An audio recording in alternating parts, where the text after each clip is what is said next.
Out in the West Texas town of Midland, we're here for baseball, you know that it's true. We can't wait to show you our friends, the RockHounds. Make sure you're watching. Let's get to. Welcome to Let's Get To, the baseball show from the fans' perspective.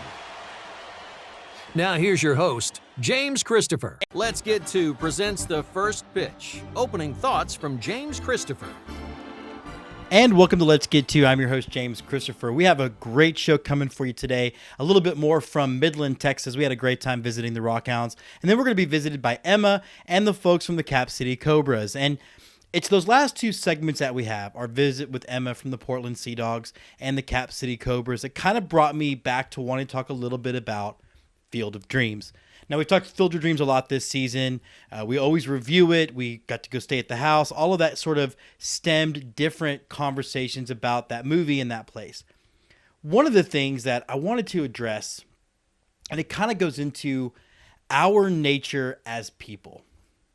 Now, MLB played their game, and it was a great game. The Yankees and the White Sox walk off to win it. It was a blast. But what I noticed was so many people commenting on posts about the game or about the movie, making a point to saying how much they dislike the film. Now look, Field of Dreams is a very interesting movie. It is my favorite baseball movie, but it wasn't always my favorite baseball movie. I think it's a movie you have to kind of grow into. I think you need some life experience. I think you have to start to really have lived a little bit and dealt with regret before the movie fully hits home. It's also a movie with a lot of fantastical elements, and I also understand people's lack of ability to connect to that. Not everybody can do it. My dad can't watch Star Wars, which isn't the only problem my father has, but that's just chief among them. Maybe it's a symptom of all of his problems. But what I do have a problem with is this need to not let people like things. It's okay if you don't like Field of Dreams to even tweet, I don't like Field of Dreams. But 2021, it's been a pretty crappy year. You know, we thought we'd be through with it when the calendar turned into January, and then we saw how January got. And so everybody's miserable. Everybody's at each other's throat. Everybody is just doing their best to survive from day to day to day to day to day. And sometimes that's easier said than done. I wish we could decide as a human race, as a group of people, to say, you know what? I'm going to let somebody like something. I'm going to see someone's post how much I love Field of Dreams, and I'm not going to take the moment to say, you know what? I think Field of Dreams sucks. I hate the NBA. I'm not going to go onto someone's wall who really loves basketball and do my best to be a negative distraction because for some reason it gives me a perverse sense of self or self-importance. I just think that one of the first steps for this country and for our community to getting back to some degree of normal where all of us aren't just sort of surviving life is to allow for the fact that we all have different opinions, that we all like different things, and that's okay. It's okay to be excited about a remake to a film that you love the original, right? Like obviously anybody that watches the show knows I'm a massive, massive Jaws guy. Do I think Jaws needs a remake? No, but there might be one. And yeah, I'll voice my opinion on what I think about it. But if somebody watches it and somebody likes it, you're not going to find me going onto their page or their post and telling them why they're wrong. Life is too short. Let's do our best to not make it feel any harder than it has to be by just being a decent human being, letting someone like something. And if you see something you don't like, reserve the right to keep scrolling. But you won't want to scroll through this episode. Like I said, we have a lot of fun coming up, so stay with us. From the bleachers, the Let's Get To Game of the Week. When you get to Momentum Bank Ballpark, the first thing you think of is energy. And not just because the home of the RockHounds, Midland, Texas, is one of the energy capitals of the world, it's because the people here love their baseball team. It's simply a beautiful ballpark, an oasis in the sometimes harsh landscape of West Texas. Green grass that pops against a big blue Texas sky that seems to go on forever. We were there for PawPatrol night, and in addition to making me the coolest grandfather ever, it was great to see young fans at the ballpark hanging out with Chase and the gang and discovering baseball. You see, that's why these teams do nights like this. It's about growing their fan base. But for as much as Midland's about the future, Midland also keeps an eye on its baseball past. The baseball past in Midland is long and rich and covers decades. We ran into and had a great time talking to Bill Shamel, Midland Cubs GM from the early 80s, who recounted a story where his team lost 38-4 to San Antonio. Sports Illustrated called, wanted to know what went down, and he said, "They scored 3 quick touchdowns on us before our secondary finally adjusted." That's the kind of people that make up minor league baseball, and that's why baseball is great. The RockHounds epitomize the best parts of minor league baseball.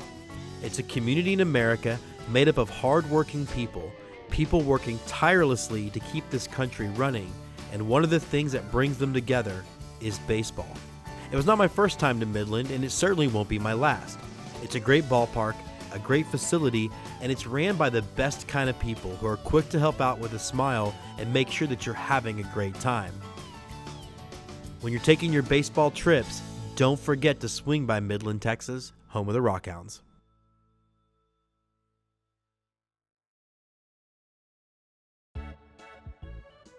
Holler and a Swaller, a chug of ballpark brew, presented by the Hitter Sports.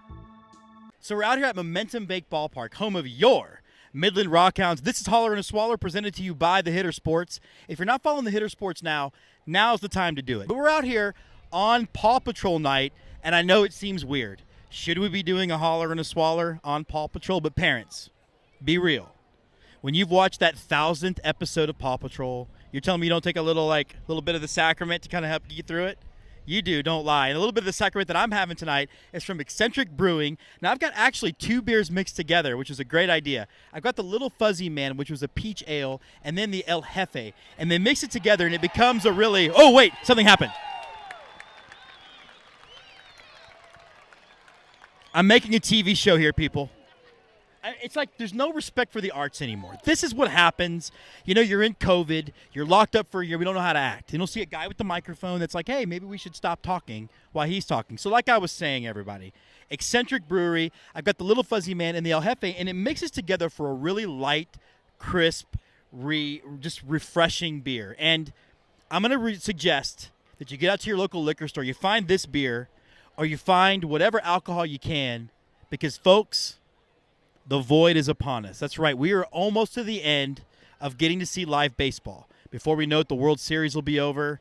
I'm going to go to the Arizona Fall League, but not everybody can do that.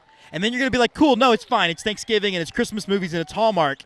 And then it's 2 months of nothingness. And what better way to get through 2 months of nothingness than your favorite alcoholic beverage? So for me to you, Holler and a Swaller, baby.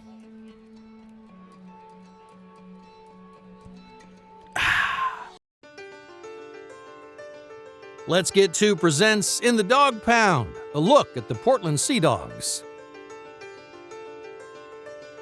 And we're excited to be joined again from one of our favorite people, Emma Tiedemann, voice of your Portland Sea Dogs, coming to us from the road. How's the road trip going so far? Good. We're only a day in. Of course, there's rain in the forecast because that's how it goes. But there's a Dunkin' right next door, which I plan on grabbing a cup of coffee and heading to the ballpark. That's right. They do Dunkin' up there. I'm like, if it was Shipley's, would be. But you're from don't the even Dallas mention area. Shipley. So you have Shipley's in the Dallas area? Okay. Yes, we do. And I miss it.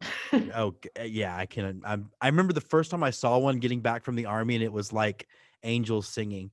Let's talk a little Sea Dogs. You guys are the playoff picture looking good, 8-0 in September. How is all of that shaken out, and what needs to happen for some postseason? Well, the Sea Dogs need to keep winning, which, you know, looking at Hartford right now, I think that they're able to have a good chance for the rest of the week. We have Somerset and Bowie, which are, I think, well, now they're tied for second place as of the last time I checked last night. They're a couple of games ahead of Portland. So if those two fall off, then the Sea Dogs could sneak up and take one of those playoff spots. It's a lot of different scenarios that could go into the favor of the Sea Dogs. But the key is for right now for Portland to just keep winning. I'm having the scene from The Hangover with all the numbers flying in. Yes, that's been me for a week and a half. Yeah, I bet. Let's talk about then your home slate's done. First of all, just meet expectations, exceed expectations. How was the first season, at least from the home perspective of being the voice of the Sea Dogs? Exceeded all my expectations. I mean, it was great. I knew that the Sea Dogs put on a fantastic show, and they were one of the top organizations for a reason, and I finally got to see why. I mean, from everything from the baseball, how the fans are so into the game, to Slugger, to Sea Dogs biscuits. I mean, to everything. It was worth the wait, even though we didn't have a season last year. So let's talk about at the end of it then. You guys do something really creative. I spoke to your predecessor about doing it. It was always a highlight of his season, and that was Field of Dreams, the Field of Dreams night. Just talk us through exactly what happens, and then let's talk about how it felt to kind of be part of it. So before the game, on typically the second to the last game of the season, we have the Field of Dreams. So it's a fan appreciation. And so we put up corn in the outfield, and then the broadcaster, who was Mike Antonellis, and it was my turn this year, we basically have a kind of spiel that we say that talks about the city of Portland building it and the fans coming out, and then talking about baseball, and the one constant through all the years is baseball. And we turn around and introduce the 2021 Portland Sea Dogs. And then they slowly come out of the corn and the 1926 replica uniforms, because the city of Portland did have a team back in the 20s. And it's just I'm just getting goosebumps right now talking about it, just thinking of it. It is probably the coolest promotion I've ever seen. It was amazing. I gotta wonder, like, it's so funny to me how just being a part, or even like being, or even just sort of emulating that movie really does there's a magic to it. And I felt it when I stayed there. I even felt it watching the White Sox Yankees game. I mean, two teams I could not have cared less to watch any other normal moment. It does matter. It does mean something.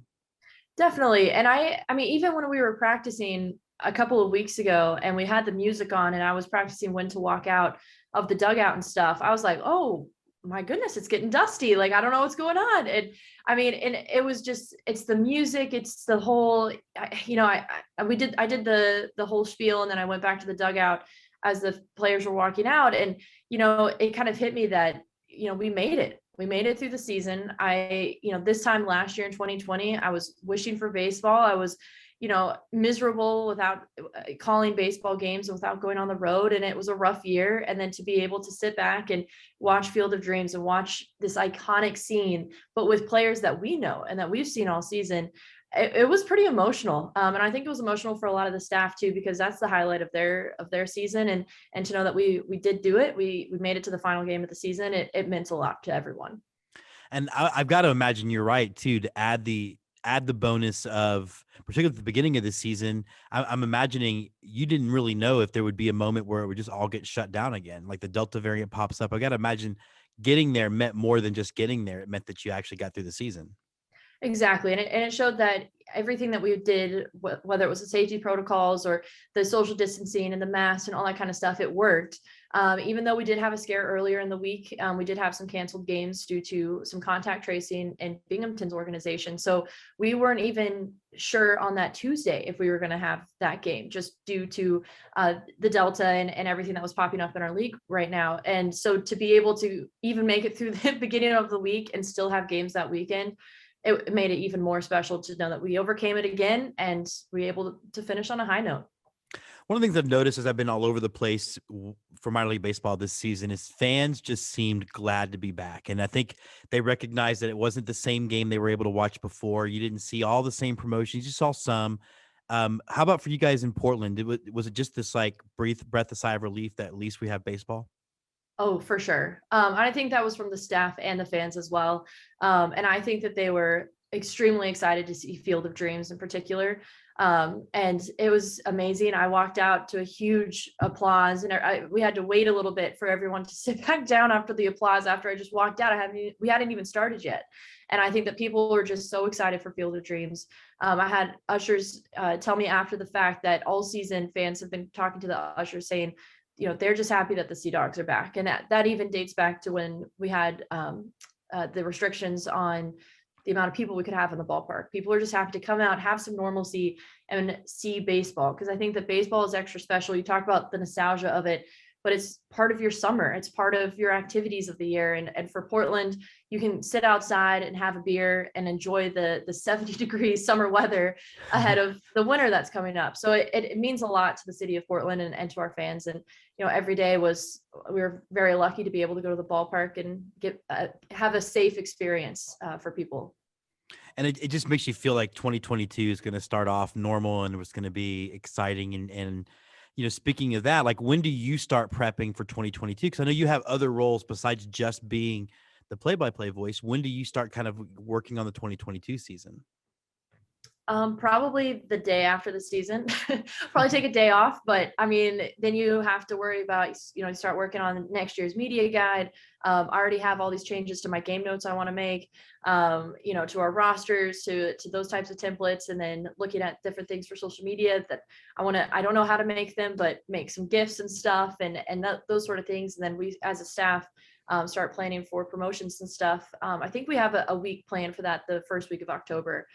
Just talking about what worked, what didn't work. And then I can help out with saying what I liked on the road and different things that I saw that seemed to work with fans. Maybe it wasn't a huge hit, but maybe it could work in Portland.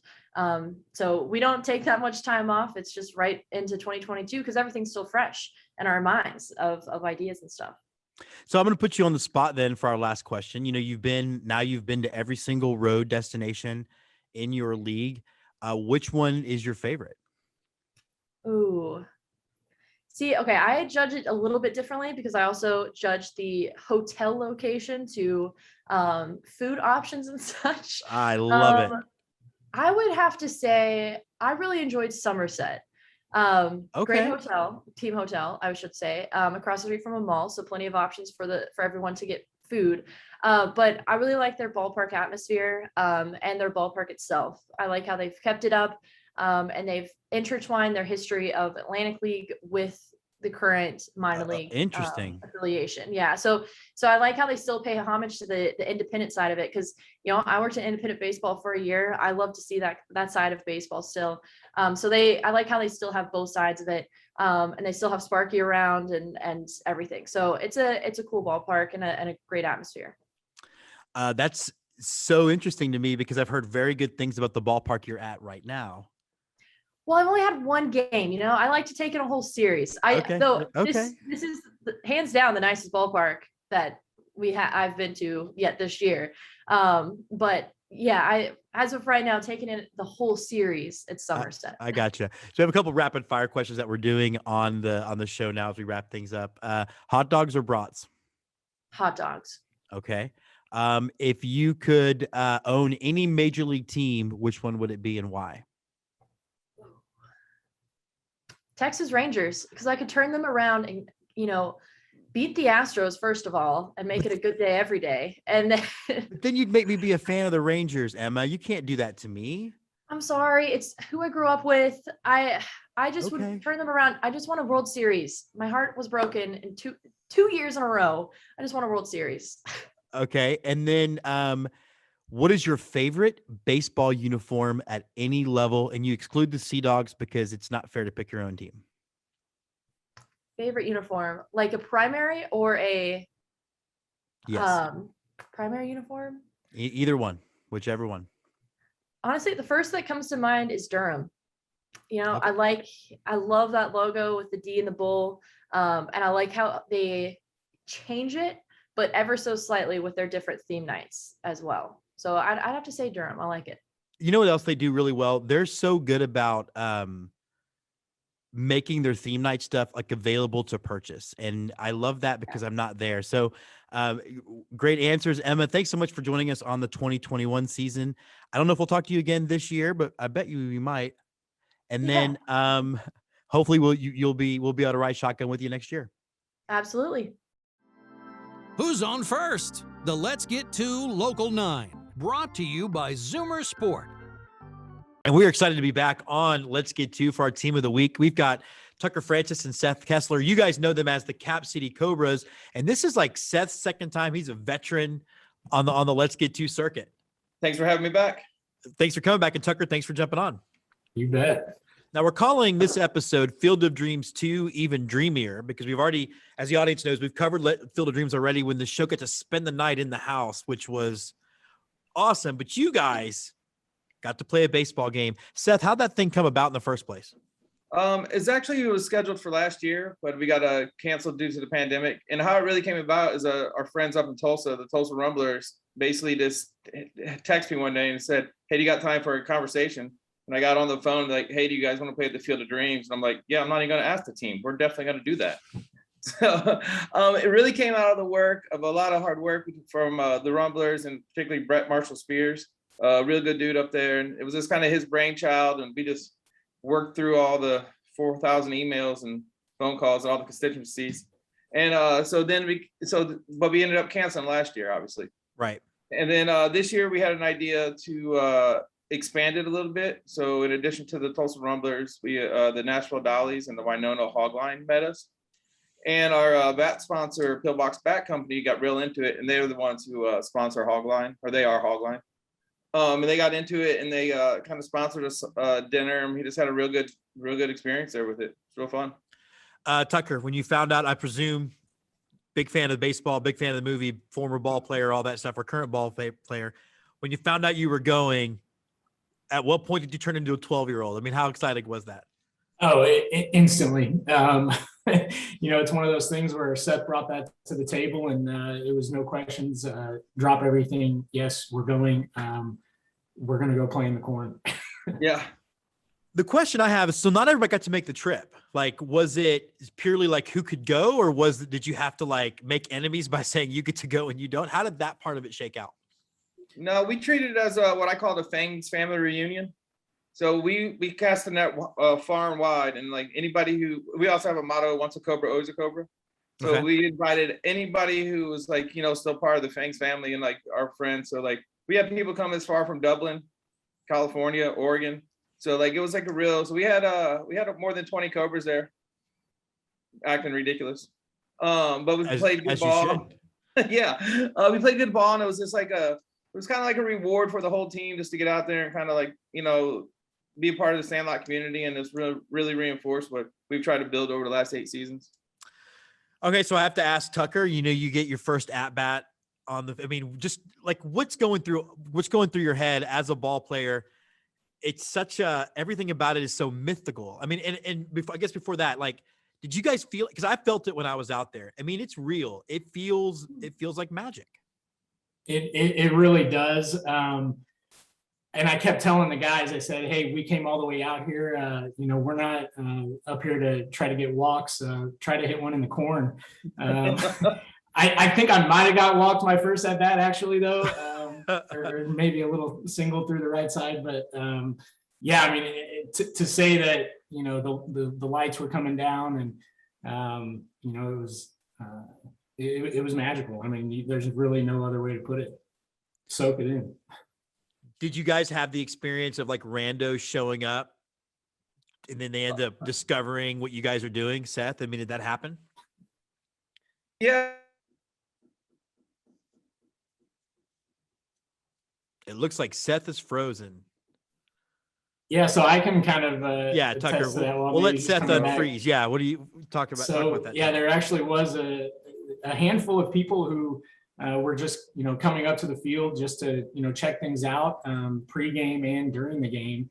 And there's a story with one of the guys who was sitting up in the stands who we were kind of razzing one of our players in the field, Tom Lai, and the guy got into it and started giving him just as much grief as we were for no apparent reason. We just have fun with Tom. He's a great guy, but the guy in the stands was like, "Oh man, I'm all about this," and he was right there with us, chatting everybody up, and he was a part of the team, and nobody knew who he was. When you guys get out there, Seth, did you guys is it get out there, we're going to play a game, or did you guys get to do the tour? Did you get to go, did you go look at the Ray Loves Annie on the bleachers and all of that stuff? I mean, how much of it did you soak in before or after? We soaked in quite a bit. We have built in time to make sure we had time to walk around, get our bearings, try to deal with the magic and all the butterflies and all that stuff there. So we had a good time to like kind of walk around, and then we got more of it as we stayed after, there was a game before us, so we enjoyed that a little while. So then so we got to be there for a long time and saw a lot. Like we saw most of the complex, I would think. The baseballism store is pretty sweet, right? Super. And it doubled as a storm shelter, so we really appreciated it. Okay, so Tucker, tell that story. Storm shelter? What happened? Well, yeah, so we were warming up for our game, and it was as hot as it could be. I think it was like 92 and just extremely humid. And all of a sudden, out past left field, we see some storm clouds rolling in, and somebody pulls up radar on their phone and says, "Oh, this looks like a big one." And me trying to keep morale high, I was telling everybody, "Oh no big deal. It's just going to blow past us." And then I think within the 20 minutes or so, we get the call, and it says, everybody's saying, "Get in to the barn. There's a tornado warning. Oh my God. Head for shelter." So we all climbed in there, and my wife and kid were with me, and we run in there. But as I'm running into shelter, Joel and I think it might have been Berger or somebody else were running out to go get beer for the storm shelter. So if that didn't kind of epitomize what being a Cobra was, I don't know what did. So. I'd like to speak for the entire city and state of Texas, city of Austin, state of Texas. You represented us well. That's amazing. Yeah, I definitely. You might have had I had a storm in my bank account after being in that store. I just was like, I went through a fugue and bought a bunch of stuff, and then I was like, oh my God, what did I do? Seth, did you guys bring families? I mean, how big of a production was it when you could up? Tucker, you said you brought the kid. Like, was it like y'all treated it like a big deal? Yeah. So I encouraged everybody to bring whoever they wanted. Personally, my dad and my two brothers were there, so it was really awesome. It was really awesome for me to like be able to play a couple games on the field and have them there and let them like enjoy they're aware of the Cobras, obviously yeah. We talked about it, but like had them like be a part of the atmosphere, and they're kind of rowdy young men, so they fit right in. So it was good times. It was actually awesome playing from the family, but that's kind of what we say, Fang's family though. So the team is kind of like a family, so we try to support everybody kind of equally. But a lot of people had family members show up. It was cool. Did you guys get any time, Tucker, like on the field with them, playing catch with your kids, that kind of thing? I mean, was there time for that? Yeah, so my daughter is just shy of 2 years old. So yeah, we got out on the field and ran the bases with plenty of breaks in between the bags to pick up rocks and all that good stuff. But actually, it was kind of emotional walking out on the field. I wasn't really expecting it to hit me like that with her. It was special. It was something I won't ever forget. Yeah, just from our own experience too, like when Jess and I went out there, she grinned the whole time. Like it was my wife's, like it was this thing. And then I was just sitting on the bleachers, and this random car pulls up, and we end up talking. It turns out he was in the movie Sugar. I don't know if you've seen that, the excellent movie about the Dominican ball player. So Seth, what about you? Just any of those moments with the family when you were out there? Yeah, it was cool, taking pictures and throwing the ball around with my brothers a little bit, and just it really kind of struck me as I was like walking out during our first game, and like the sun was setting over the corn. It was like the most picturesque. It was nonsense. It was just like kind of made up in the world at that point, and you're just like watching this beautiful sunset, and you just kind of realize like we're in the fourth inning of the game at the Field of Dreams. This is like the craziest thing, considering where we came from and like how we started and playing baseball and stuff like that. It's just it was real magical. It was how I've been describing it to a lot of people is that there was a lot of expectations on this, and it kind of met and surpassed everyone, which is, a rarity in life. So it was really awesome. It was a preeminent baseball experience. There's no doubt about it.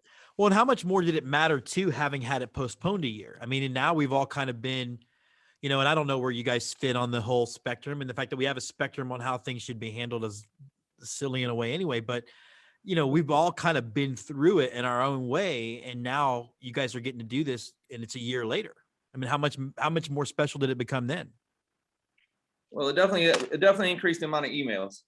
But it was actually super special because people who weren't able to go that first time around were actually able to make plans, assuming that it was going to do that. And we were very careful in Austin, and we only played one game last year. So it was great to get back out there and like have this like a reward game for like the Cobra family and stuff like that. So it was, I don't know, it was as cool as it could have been, man. Tucker, do you want to add anything to that? Yeah, I would definitely, mimic that. And I probably actually fell into the category of people that maybe wouldn't have been able to make it in 2020 with some family stuff that was going on, but all the cards fell in a row, and man, it just it worked out, and couldn't have been more happy to be there and take the field with those guys. I connect to what you guys are doing in the Sandlot thing in ways that maybe you can't understand. I sort of do the same thing with indie film. I run one of the biggest underground, we call it blue collar filmmaking film festivals in the country. I get what y'all are doing. Getting to play at the Field of Dreams and kind of like people pay attention to that. How much does that help kind of what the Sandlot brand is? I know how loosely defined it is, but how much does it kind of help people realize that there's a lot of special baseball happening, not just in the 30 cities with the major league team? Seth, have you go first on that? Yeah, man. I mean, that's a heady question, but what we like to think about is that we're just giving people an opportunity to play baseball that was, kind of taken away out of their lives for whatever reason, whether it was just like opportunity, age, or whatever. And what we've seen is that this message of, inclusive baseball, regardless of, age, gender, ability, like that's resonated throughout the nation. So we see teams doing it. We see teams in so many cities now, and like it's so awesome. Small cities and big cities, we see teams trying to do it and like, play baseball, the Sandlot way. And to us, that's awesome. And the Field of Dreams is kind of reinforced our ideas that, there's people kind of dig what we're putting out there, and and there's buy-in from not only like our communities, but communities throughout the nation. So it's a real cool thing to be a part of. It really is. And Tucker, when you got involved, did you realize how big across the nation that it was, or becoming, or is now? I mean, did you have any idea? Not at all. Yeah, my entry onto the Cobras stemmed from a bar conversation, razzing how terrible the Rangers were playing with Matt Hampton, another player on the team. And he just kind of said, man, it kind of sounds like you know what you're talking about with baseball. You want to come out and throw the ball around? And at that time, I hadn't played since high school, and I had no idea. He just said, hey, it's a fun league. We're going to drink a couple beers and have some fun, and it's no pressure. And I said, man, I can get behind that. Let's go out and see what it is. And here I am 4.5, almost 5 years later, still with the club. And so you guys have a little bit of season left, right? What do we have left for the rest of the year, Seth? Well, we play the unofficial end of our Sandlot season is always Halloween. So we have the annual full costume game on Halloween. We are not taking part in it this year, I don't believe, but it is a Austin Sandlot tradition. Okay. So if you ever want to see two pieces of bacon play short and second, that's the time. But yeah, it's pretty good. So that kind of marks our unofficial end of the season. So I think we have like 4 or so 5 games left of the year. Yeah, 4 or 5. I think 5 actually. Yeah. 5 games left. So I think we got 5 left in Austin, and then there might be one other on the horizons, but that's about it for us. And then we're gonna take a big deep breath and figure out 2022. 2022. Well, hopefully I'll get out to one of your games before we get going. I guess just, kind of as we wrap up, I thought it would be fun to ask you guys, they've recreated Field of Dreams at the major league level.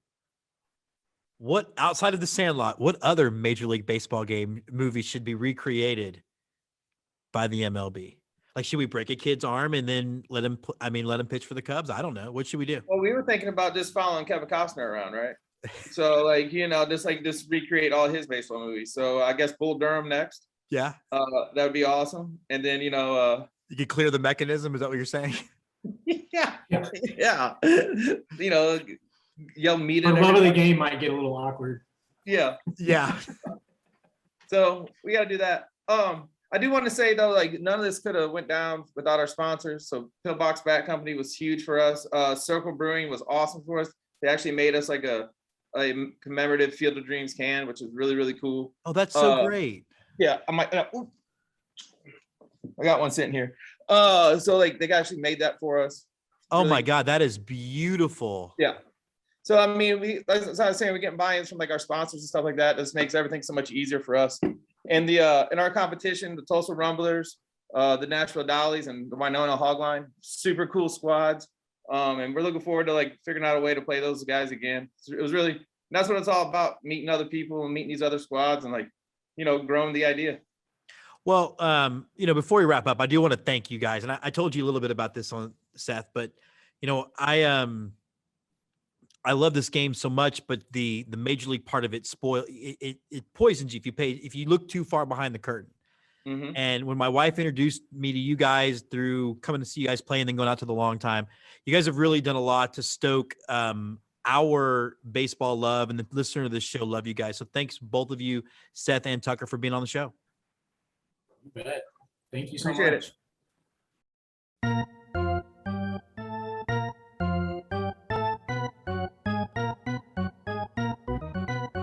And now, on to close it out, the right-hander from Houston, Texas, James Christopher.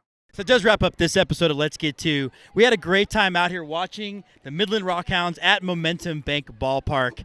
Just a first-class facility, first-class people. The sun is setting just like it's set here in Midland on another baseball season. There's a couple of weeks left of the minor league season. We've got a little bit of independent ball left, and of course, the World Series and the whole run to that will begin in just a couple of weeks. I hope that you had a chance to get out and see some baseball. And if there's baseball happening around you, make sure you take some time for one last ball game, one last time to watch the Boys of Summer in action, because that void gets here, and it gets here quick. So if you get out there, make sure you get some peanuts, get you some Cracker Jacks, and most importantly, let's get to.